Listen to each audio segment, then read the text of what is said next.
ng'wech. King'iyo kaka UDA nigi chenro mage. Kawuono nuromo gi jatend piny Kenya ji 12,000 madwaro lemo mopogore opogore. ODM to pok ochako wachno. In ng'ama osebedo ka ng'iyo siasa ni ndalo gi te. Pangruok mar UDA ni en emomiyo UDA chanore yo maber kendo loyo weche mag siasa ka ODM to pod yulo koso gina maber.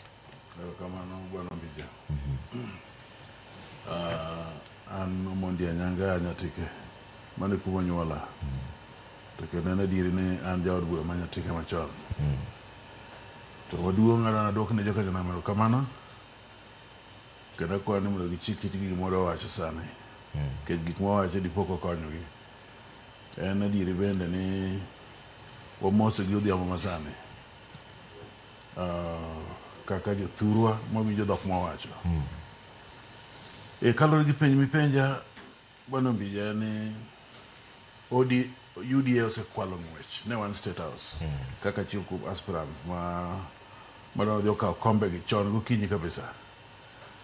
UDA osekwalo ng'wech kendo osekwalo ng'wech ataro maka ODM ok otang' to tek to gima ber na ni ODM dhi tiyo kanyakla gi UDA keche broad based. To anyalo paro chieng' moro ka jatend piny ni Nyanza kuonde mang'eny including Nyatike constituency kuono bire nonyiso jo ODM ni panguru odu amba dhi pango mara.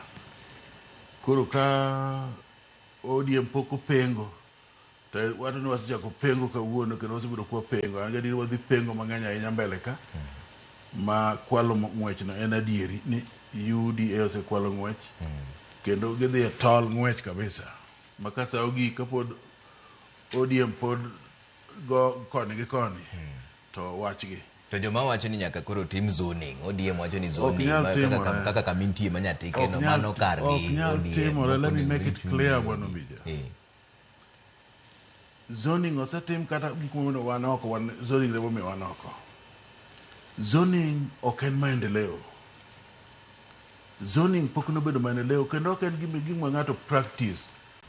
Osebed kitimo zoning to jothuo majudu pod ywak ni onge maendeleo ma leader mara timo. A very few people matimo maendeleo to thothgi mano timne gi zoning no. Kata mano benefit from zoning onge maendeleo ma gitimo ne jopiny.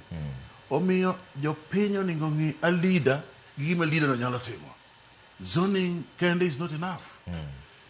To penjri an kata omiyo ng'ato nyalo kwayo zoning. Ok obedo popular to jopiny oyiere. To mondo ibed popular nyaka bende se keto kata nyanya moro miuso ma nyathi ng'ato chamo. School fees moro isetimo ne ji. Ndara moko iseloso. Nikech ok nyaka ibed MP kata ibed senator kata ibed governor. Niko kinyalo iloso ndara kata kinyalo chulo ne nyathi ng'ato fees. Nitie gik minyalo timo mos manyalo miyo jopiny identify ni ng'at ni nyalo bedo leader. Koro an aneno ni gimomiyo ng'ato ketho sa ni kar dok piny mondo concentrate a development mar jopiny. Ni koro ketho sa ni wadwaro zoning ka ok omiyo mano is a waste of time.